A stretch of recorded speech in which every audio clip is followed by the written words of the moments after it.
also introduced the university's first best student, and he's been PU alumni. And he's very passionate student, honestly, learn by itself, lot many technology. In his project also, he had done fabulous job. And from last to receive his old back semester mark sheet because he's very regular in collecting all the things. But honestly, he's a very nice guy and very enthusiastic person.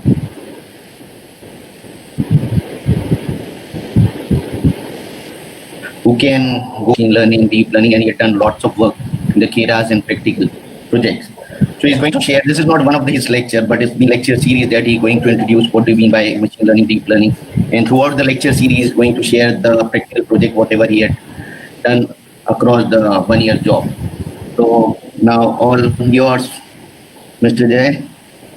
Okay, thank you, sir, for great introduction. So first of all, I will start with my short introduction and we'll jump into the steps.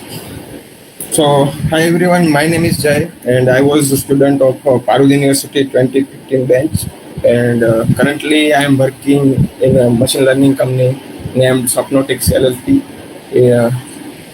And I was working here for almost 2 years now, and I have done almost 8 to 9 big machine learning projects. So today, I will be giving a brief about how to getting started with ML.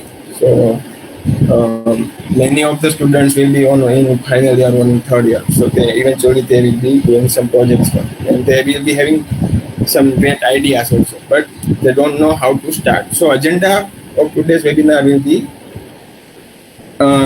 to get started and use this learning in the project. So today I will be mainly focusing on the practical stuff. I will give first 5 minutes introduction part and then jump into practicals and explain things while parallel, like explaining practical and also main something topics like. So let's start. So here is the menu for today. We will first talk about these 3 main some introduction part in 5 minutes, and then we will talk 2 examples like logistic regression and CNN example. CNN stands for convolutional neural network. So I will be taking 2 parts. One is machine learning algorithm and other one is deep learning neural network. So let's talk about ML. So in ML stands for machine learning first of all, and so in ML what we do is we train machine with some sort of data or some sort of information, and we want to automate some tasks that humans do in day-to-day life. So there can be multiple types of learning like supervised learning, unsupervised learning, and reinforcement learning. So in supervised and unsupervised learning, we need data. Like in aside data, what we need additional in supervised learning is label. Like we want to train our machine to predict something, like whether it is a cat or dog. So what we will have as a data. In the data, we will have cat or dog image for input for machine, and as an output, what will we have as a label, like it is a cat or dog. Machine will predict, and also data will have a label like it is a cat or dog. So we can compare it and train the machine accordingly. So in supervised learning, there are 2 main problems that we can solve. One is a classification problem, and another one is a regression problem. What is difference between them? Classification problem is we want to classify something like whether it is a cat or dog. It is a classification problem. You want to predict a stock price or something, it will give eventually a value, which is a regression problem. So these 2 type of problem mainly solved with supervised learning. Unsupervised learning also takes lots of data. But in the difference between supervised and unsupervised learning is we don't feed a label. Label, what do I mean by label? We are feeding some information to machine, and then we tell them that this information is this. This is a supervised learning. But if we are just feeding a data and tell computer that find some patterns in it and learn by yourself, it's unsupervised learning. So there are two main problems like clustering and association, which can be solved using unsupervised learning. So in clustering, we can say we want to group customers by purchasing power, like from in previous searches and all. So we don't have label there. So if you don't understand any terminology, it's fine because it's a high level overview. We won't talk about this terminology inside. And reinforcement learning is also trained without data. Like machine learns itself by getting rewards. Like if you want to train a machine to trade stocks, so in that case, what the machine will try to do is achieve higher and higher profit. So in that case, it will try to buy or sell stocks, and according to its event, it will get profit or loss. So it eventually machine has to get higher the profit. So it will learn to how I can get as much as profit. So this is how these three learnings will work. So mainly today I will be elaborating supervised learning. Okay. So main first thing is come into mind that from where do I start? So as always, we will need one programming language. So there are two main data science programming languages that are in stream right now, like Python and R. And mostly 90% or 95% we can say are using Python. R is also great in data structuring and all that, but Python is come into picture where we want to train deep learning neural networks and all that. So it's quite easy, and there are thousands of libraries are available in Python. So we can just use that and train our models. So also mathematical concept will be helpful to you if you don't don't understand them well. It's an optional thing. Like if you want to do some research thing or you want to add some your own feature into this community. So there it will come into picture. Also data modeling. So I will talk about the data modeling at last. For now, I will be just skip. So where machine learning is used, like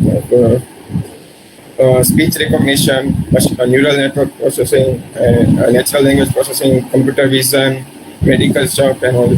So all of these things are in mainstream right now. There are many things like some guy predicted a biological drug for corona using deep learning. So that kind of stuff. For that kind of stuff, we will need some extra learning. But for now, if you want to do some speech recognition, so vision, computer vision, and all that, so you don't need that much mathematical concept and all that. You can just use libraries, you can tune parameters and train your model. So I think that's okay. So there are three keywords main in machine learning and AI, like artificial intelligence, machine learning, and deep learning. So machine learning is sub part of artificial intelligence. In machine learning, we train more machine so that we don't want to program to do some stuff explicitly. It should predict itself and do the stuff. And in deep learning, we will mimic the human brain and how human brain works and how it processes the data and how it predicts and all the stuff. So as you know, I will be covering two examples today. So first one will be in machine learning, this portion, and another will be deep learning. So let's get started first with practical stuff. So it's like Hello World program for machine learning. logistic regression. So where it is used, so where you want to predict something true or false, will be true or false based on past experience. Like here I have shown one diagram that whether you will be passing test based on the hours you studied, it will be a logistic regression program. It is quite simple for now because it is only one feature like hours studied. There can be another feature like age of the student or like many other things. So what is the basic formula for them? If you studied in the maths, the probability of passing tests given the hours of study. It's as simple as that. But what we add here is we will also keep in mind the other features. So in the logistic regression part, I will be showing you example like how we can predict whether the person has heart disease or not. So this is our first practical today. So for getting started, this is a programming environment or presenting environment, the Jupyter Notebook. So it's just using Python. If you don't understand any syntax or all those, it's fine because if you once start doing this thing, it will be easy. So Python, I think Python is easiest language to do this sort of stuff. So I will be importing some libraries. Okay, so keep it aside that I already set up the environment. But if you want to do some machine learning projects or the Windows system will won't help you. So as you see, I am using a Linux. So try to do stuff in Linux, and it will be easier for you. So I will start programming now. So these are NumPy. NumPy is a library for processing you can say tensor. Tensor is basically matrix. So if you want to do matrix multiplication and all the stuff, you will need NumPy. Pandas is Jai sir, I'm sorry to interrupt. Yeah. Jai sir, I'm sorry to interrupt, but your screen is not visible. You are showing some practical. Yeah, I am on practical. Sorry. You can't see the screen, right? Yeah, we can. Yes. Okay. So you are just seeing this PPT slide. Yes, PPT slide we are only seeing.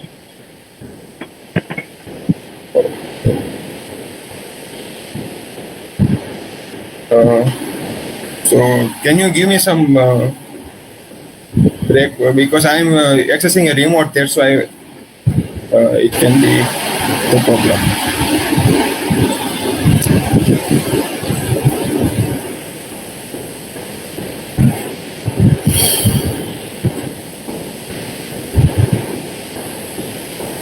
Okay.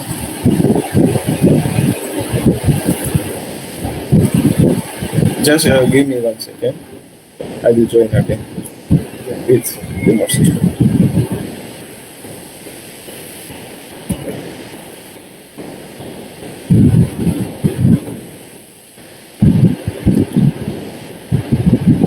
So for now, I am stopping my screen sharing. Just more. Well, till then, if anyone has a question regarding till now, like PPT, I have discussed some informations like the mathematical concepts and all that. So you can also ask the supervised learning and all that. But till then, I will have to set up the 6. Sorry for interruption. No problem, sir.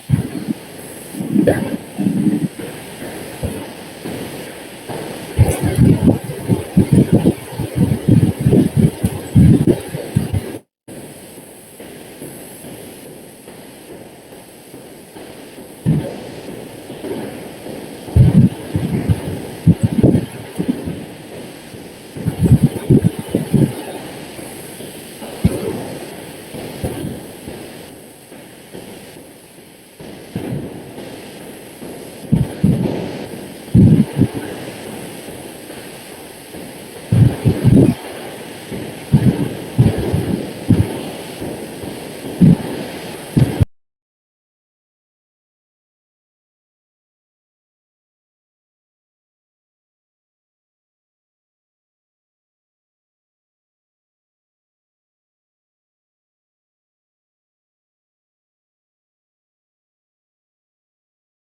predicting whether the person has a heart disease or not based on some information and features. I will show you in the that. Okay, so here it is a CSV file, which is a. I'm sorry to interrupt, but I am getting my voice back. I think there is some issue.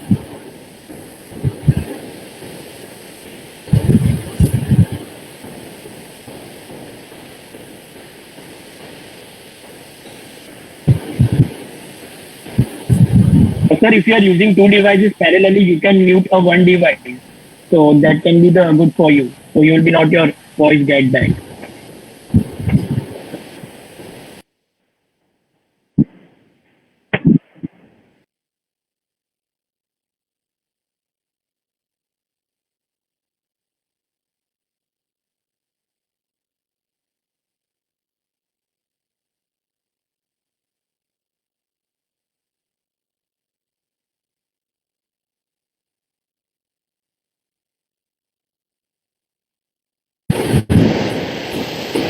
Sorry, it is not working, but okay.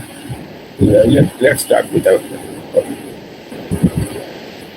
Okay, so I have some data in here in hard.csv.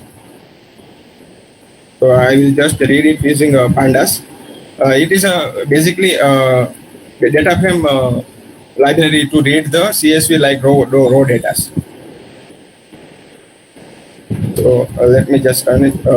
You can see it here. There is a data frame. What is in that? We will see it.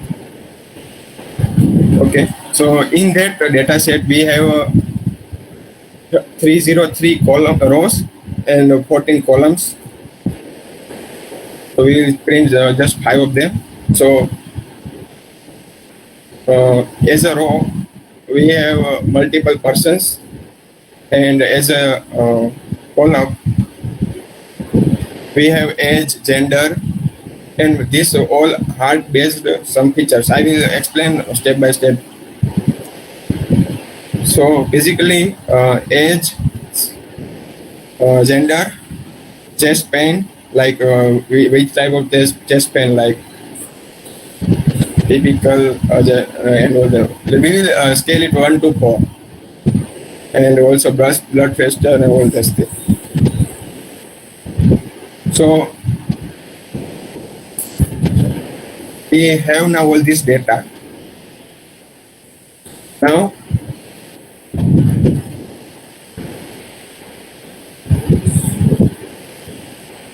just a second.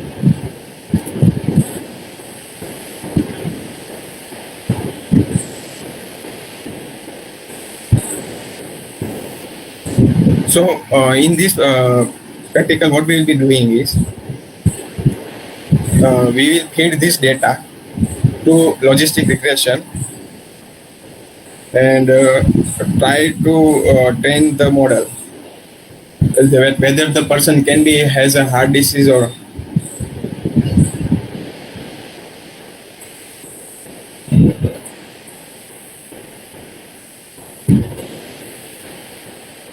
Okay. So in a training process, there is one concept like we will train the model with some 80% of portion of data set, and the 20% will be used in testing purpose. So here this API of sklearn stands for scikit-learn, which is mainly used for machine learning algorithms and all that. So as you can see from these 14 columns, we have 13 features and one is target. What is target? If the one target is 1, then that means the person can have the heart disease. And if it's 0, then a person has a low chance to have a heart. So here what I did is I excluded the target part. So we will train with first 13 features and compare it with target. So here I am testing, splitting it the dataset with 20% with the test set and 80% with the trends. So what is in the trend part now? So we firstly had a 303 three rows, and now in the trend part we have 202424, and in a test set we have 61 columns. So basically X10 will have first 13 columns, and Y10 will have only target. So basically what we are saying to machine is process this first 13 columns and try to predict the target, and we will try to achieve maximum accuracy as we can. That's a simplest explanation for the linear regression. So this is an API for accuracy. Like if a machine has told that we from 200 something data, 80% has some RDCs, and 80%, 20% will not have any RDCs. So this is just that API. Okay, so here you don't have to explicitly program anything in sklearn. You just import the logistic regression API. The things I explained in PPT, like probability of passing test given studies of hour of studies. So that part is implicitly handled by logistic regression API. Just you have to feed your train data and its label. If you want to see what is in a so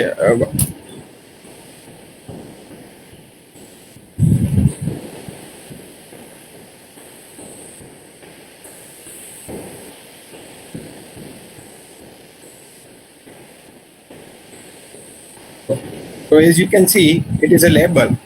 So it is first is a row number, and whether the person has a RDC or not, that just that information. In what is in XStats,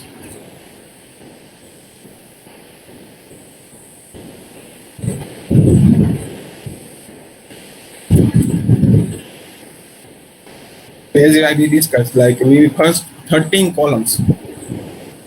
There is no target here. Target will be in a Y part. So basically what we are telling this algorithm is here it is a training data, here it is a target, and try to predict from this data and map it to the target. So it will just process the stuff, and let's see what is the accuracy. So this model achieved 85% on the train data, and so this is the first step. There may be many APIs and all stuff you won't know, but it's just a simple that you use some pre-implemented stuff right now. So there can be many supervised learning models like naive Bayes, SVM, k-nearest neighbors, and all that. But we won't talk about them right now, as I want to give you some introduction on neural networks and all stuff. So till now, any question? Like the stuff, I'm sure that many 50 or 60% stuff you won't understand right now, but it's just that how the stuff can be done. So if anyone has any question, just okay. So I will be switching to my PPT right now. will stop sharing. Thank you.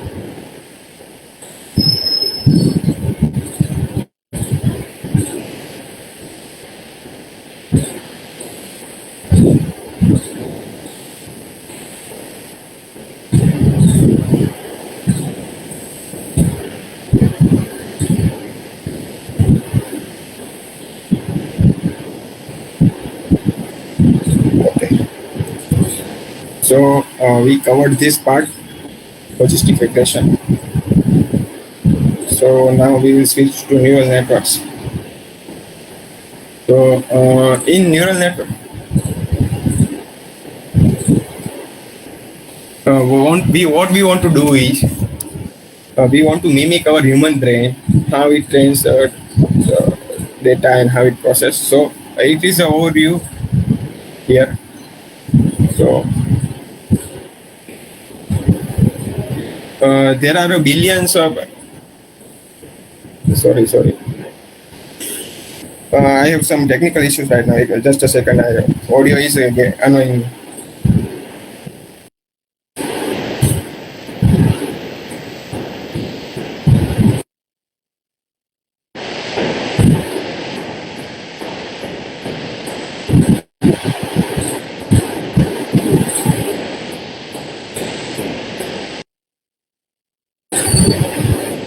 Hello.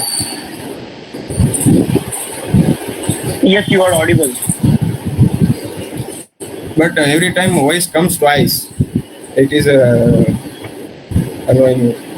Maybe sir, it's due to you are using another device like two devices parallelly. So maybe. Sorry.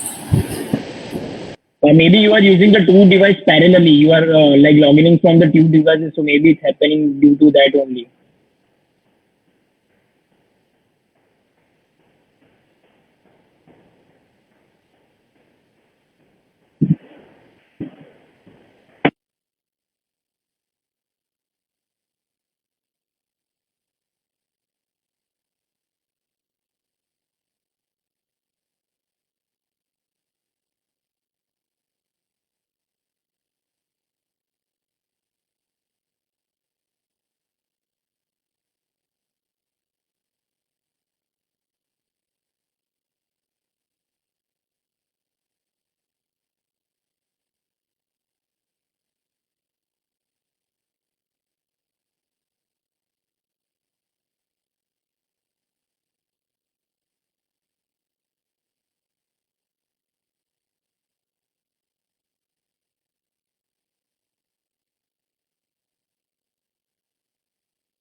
Hello. Hello. Yes, sir. Yes, sir. You are audible. Hello. Am I audible? Yes, you are audible.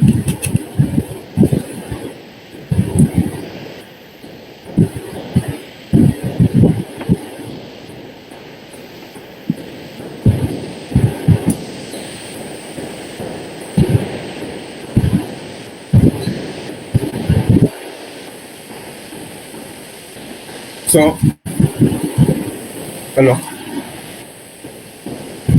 Yes, you are audible. Hello. Yes, you are audible. Hello.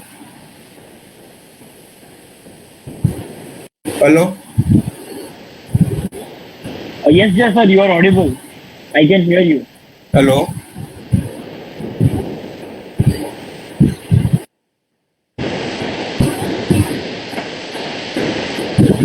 Okay, that's fine. It won't be easy. Okay, so in this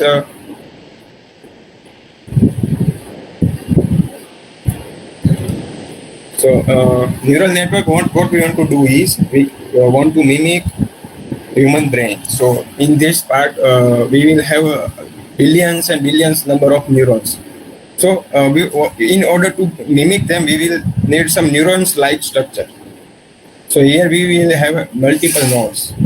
So let's first understand how human brain works, and then we will go to the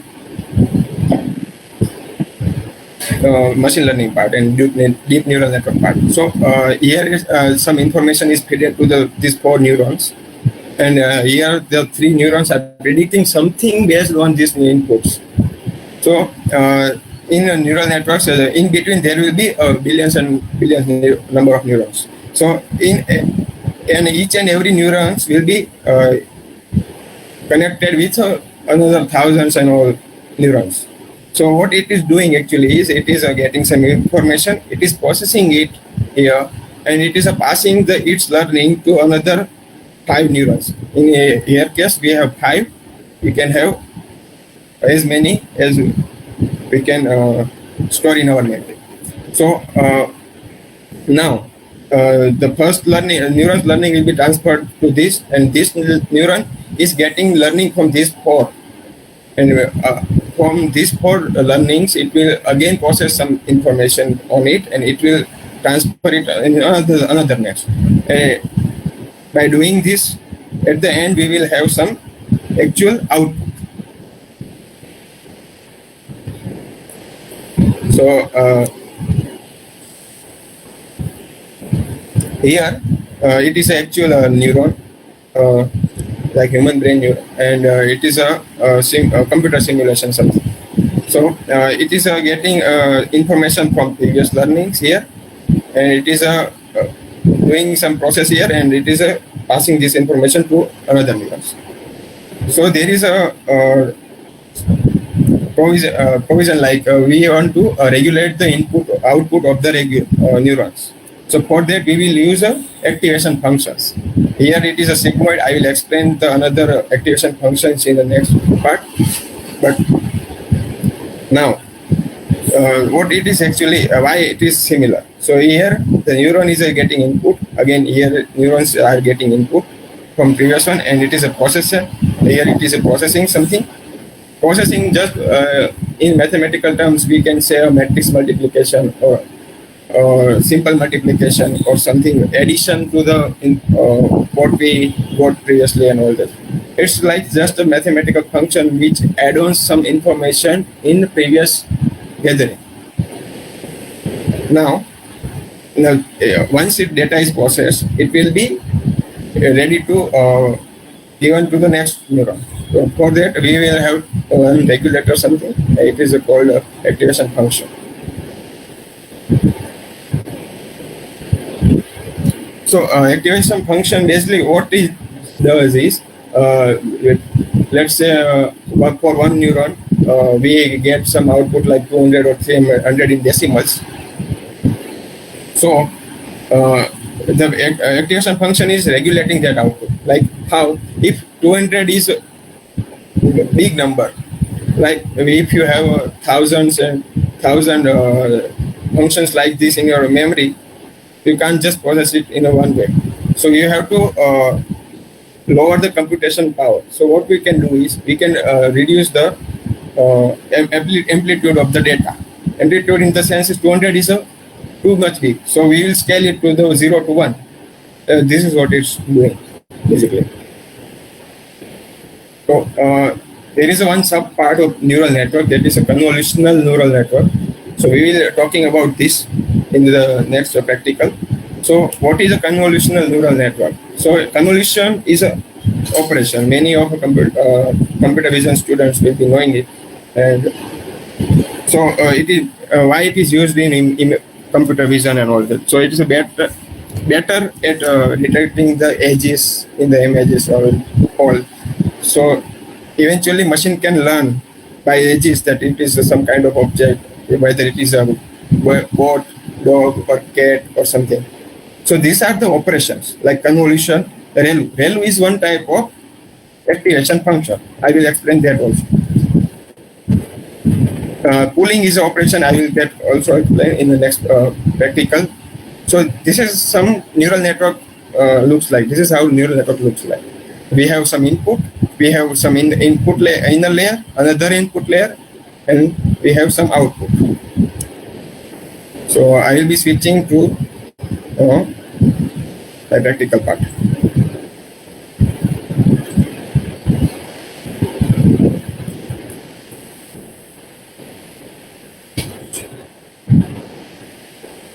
Okay.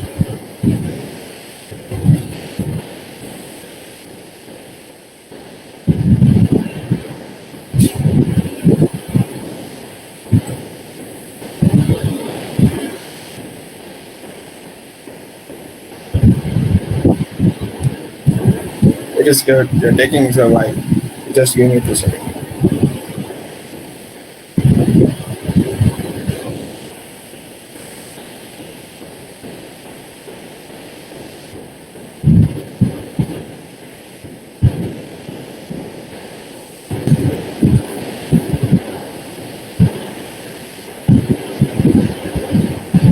Okay.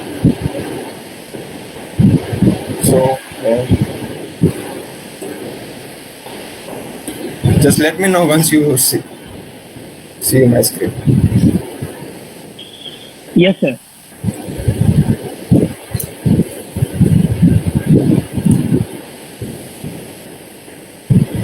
So again, we are at my Linux system.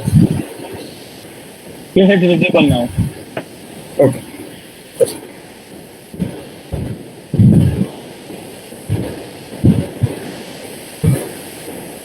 So we will classify the MNIST dataset. So what is the MNIST dataset look like? Let's just. It's again a hello world problem for convolutional neural network. So in this dataset, we have 60,000 plus handwritten images like this. And we will train the machine to identify whether this image has a 0 or 1 or 2 or something. So for CNN, we used scikit-learn for another machine learning problem like. So we will use Keras here. So Keras is best for getting started with neural networks and convolution. So I talked about convolution, pooling, activation layer, dense, dropout, and flatten. I will explain this all the neural network layers in this. So let's just run it.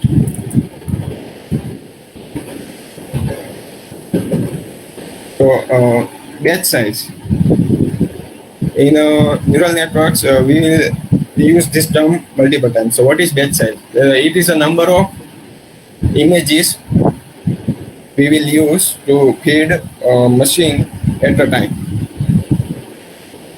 And what will be the number of classes? Like as I told you, we have 0 to 9, and that means that this is 10 classes here. It is a clear classification problem. So epoch is how many times you want to feed your data set into neural network. So like we have 60,000 images in the MNIST data set. I just imported here. So we will feed it 12 times to the machine and train the machine. So what is the property of the machine? Let's first talk about the image input. So here we have 28 cross 28 images for 0 to 9 handwritten digits images. So these three will be used in convolutional, max pooling, and dense part. So let's just run it, and I will explain this with that. So again, I did the same thing. Like we have train set and test set. In train set, in this part we will have an image, and in Y set we will have whether the number has a 1, 2, 3, 4, or 9, like that. So it is some pre-processing. So like as you all know, that image has a 0 to 255 values per pixel, and we want to lower the amplitude of the values. So we just what we do is we will divide images with 255, which will eventually convert the image pixel from 0 to 1. Initially we got 1 to 20, 255, and now we will have 0 to 1. So that's just funny. So we have 60,000 train samples and 10,000 test samples. So what is in a label part? So here in dataset, what will have is one image and whether it is a 1 or 5. So in this case, I am printing the first entry of the dataset, which is a Y part. So it says that first image of a training set has a 5 in a return digit.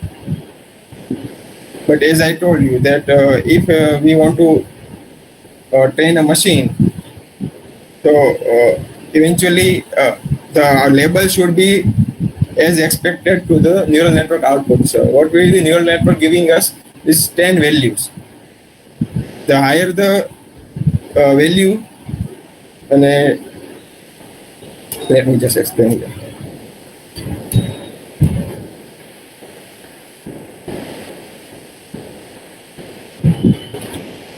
So here, in this case, we have 2 output layers, but we have 10 classes for now. So we will have 10 output layers. So we will need some data format that maps this 10 output to the this value, right? So we will convert it into categorical value. What is categorical value? Is the index of given label will be 1 and rest of will be 0. Like we have 5, so 0, 1, 2, 3, 4 and 5. So 5 will be 1. If it's 9, the last day will be high. So it's the same way. So here we are building a neural network. How it is built and what are the parameters we use, I will explain here.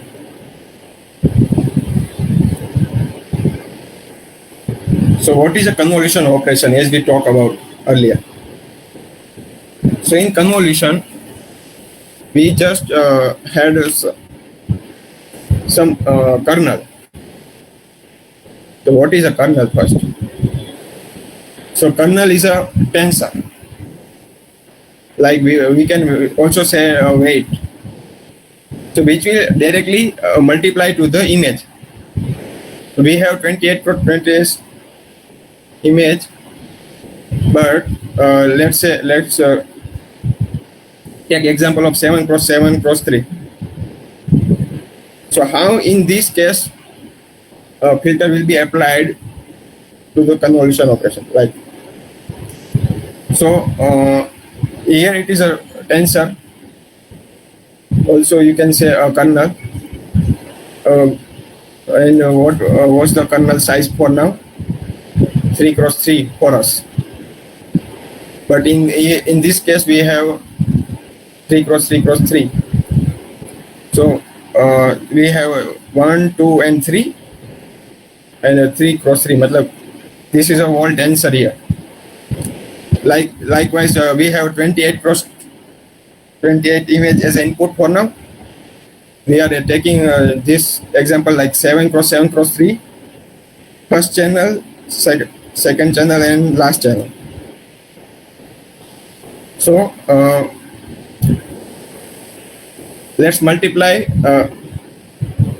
these weights to the images. So first we will start with this corner and do the simple mathematical matrix multiplication. Same way the second kernel will be multiplying into second channel and third weights will be multiplying into third channel. And from this all output will be stored into one or output.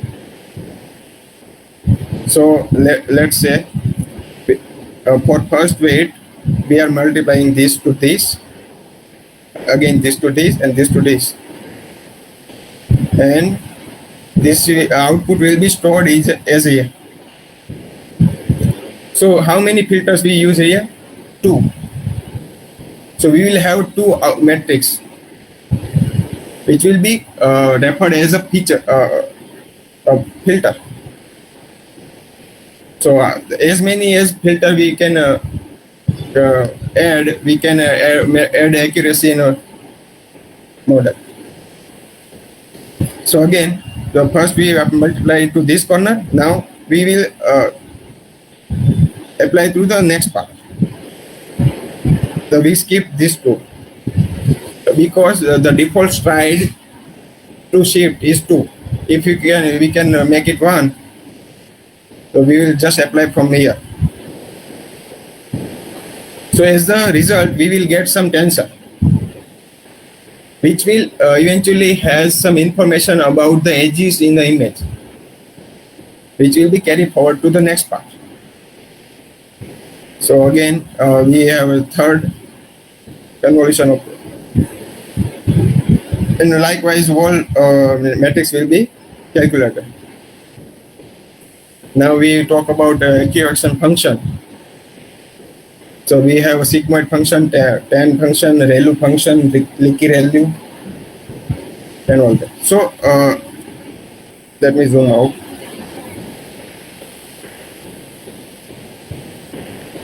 Okay, so as you can see here, in sigmoid function, we want to regulate the output of the layer to 0 to 1. In leaky ReLU, if the value is positive, we want to keep it as it is. If it is a negative, we will multiply with 0.1. In tan function, we are -1 to 1. In ReLU, if the value is negative, we will just make it as a 0. And so on. So this is a activation function. This will be used in the neural network. Now, max pooling. So in as we showed here, the max pool size is 2 into 2. So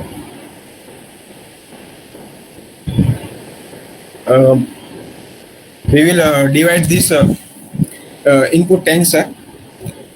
We will take first 2 into 2 into matrix, and we will find maximum value from it. What is maximum value? 20. It will be just carried forward. The rest of them will be discarded. Likewise here, 30 will be carried forward here, and 37 will be carried forward here. So this is just max pool. What flatten layer does? We have matrix like this 3 cross 3, and we want to do something like this. So we eventually get 9 values. So it's just like 1, 1, 0, 1, 1, 0, and so on. We will just reduce the dimension from 3 cross 3 to 1 cross 9.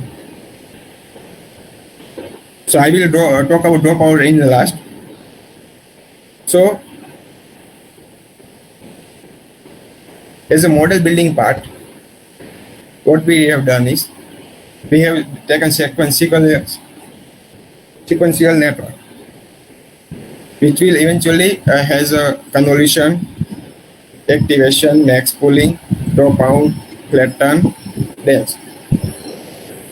So what it actually is doing is, first the image will come, and convolution approximation will be applied to it, and then activation function will be applied to it. What we are using? ReLU, as I explained here. So in ReLU case, negative values will be discarded, and positive value will be carried forward to the next part. So what the model will look like? So Keras is the API, like we can print summaries of it. Here it is a model. So what was the input? 28 cross 28. It will be converted to the 32, 26 cross 26. So what is none here? So none will be a batch size, which we explained earlier. Here. So this means that we will feed 128 images with dimension 28 cross 28, and for one image, the dimension will be expanded to 32 into 36 into 26 into 26. What is a 32 here? 32 is a filter size. Like we have two filter here, so we will get two output tensor. But what if we apply 32 tensors here? As I told that as many filter we can add, it can add more accuracy to the model. So if in a practical terms, if we discuss, like if you want to detect a human, what will be the features? Like hand will be one feature, head will be one feature, shoulder will be one head. So like that.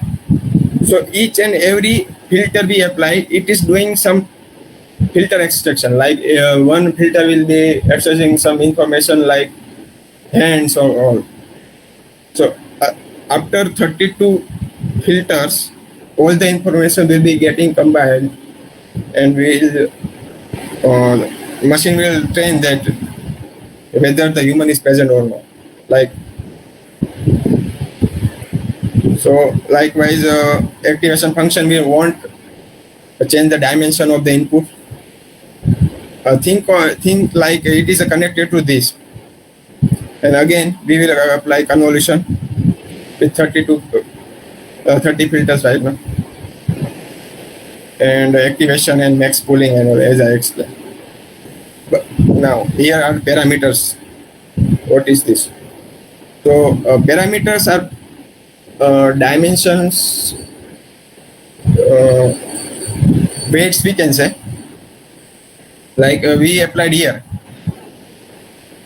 we had 3 cross 3 cross 3 of two filters, like 2 into 3 cross 3 into 3. This many values were there as a parameter. Now we want to train these values. Initially, if you apply some convolution with random weights in the sense the values in the filter. So if you apply random things, it won't detect anything. We want to change these fields. So how we can do, we will explain. But this is the value of the number of weights we want to train in that layer. So as you can see, we have 7,46,538 parameters. This is all computed by Keras API. You don't have to do anything regarding this. You just can, what we can tune is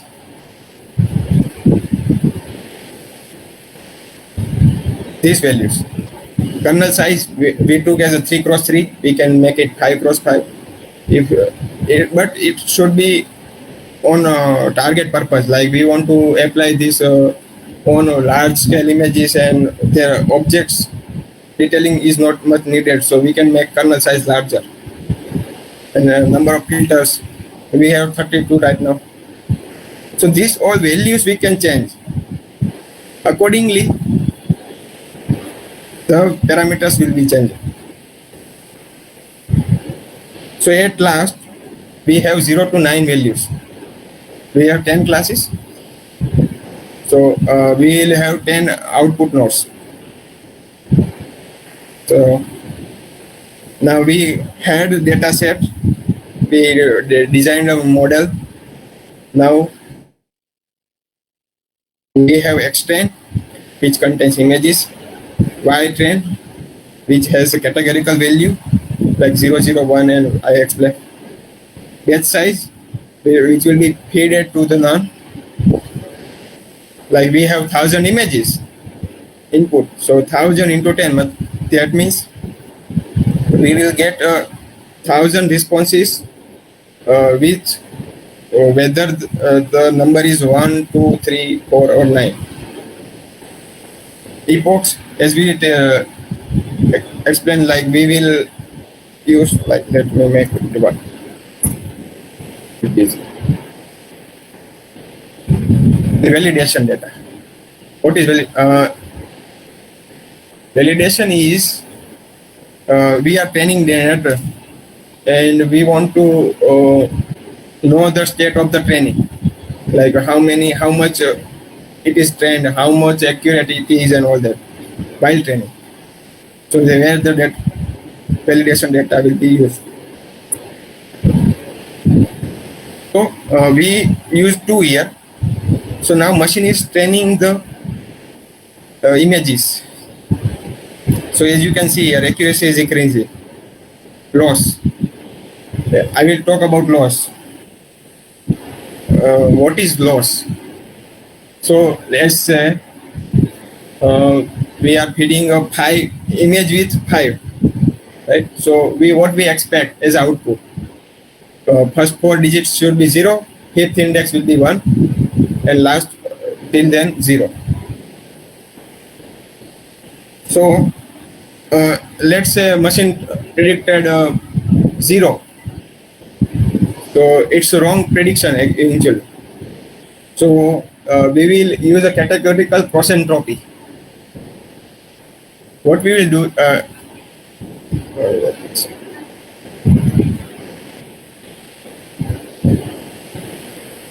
here we use a categorical cross entropy loss. So eventually it has implemented inbuilt in a Keras.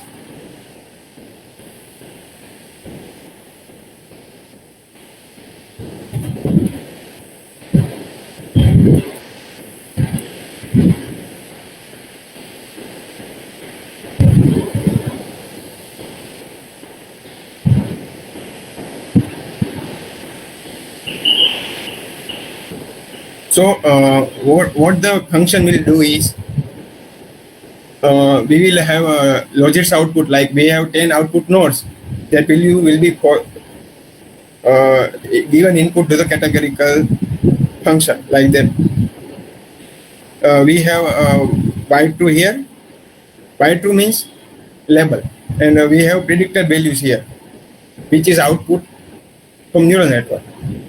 So now we want to calculate that how much this is associated with each other. Like in first part, first value is 0, predictor value is 0.05, second value is 1, and 0.95. So it is a very much similar. So in this case, loss will be lower. And in another part, we can see the second value is 0 and maximum value is here 0.8. So in this case, loss will be high. So eventually, we want to make the label as much as similar to the prediction. So for that, loss will be calculated, and the lower the loss, it will be much similar. So machine is still training. So you can see that here validation accuracy, after first epoch, we got 96%. So we can train the machine to get better accuracy.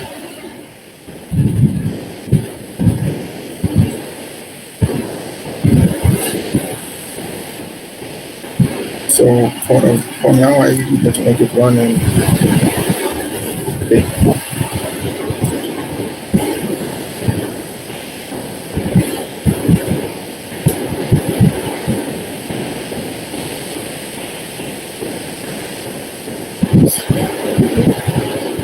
So because of the training overhead, the machine is hanging. But everyone will be want to know that how the training does. So let me just finish this part, and I will explain that how the training and weights changing and all that goes in the picture. So basically, after training, the results were like test accuracy of 98%, and training accuracy started from 0, and it learned like this. After this is a result of 12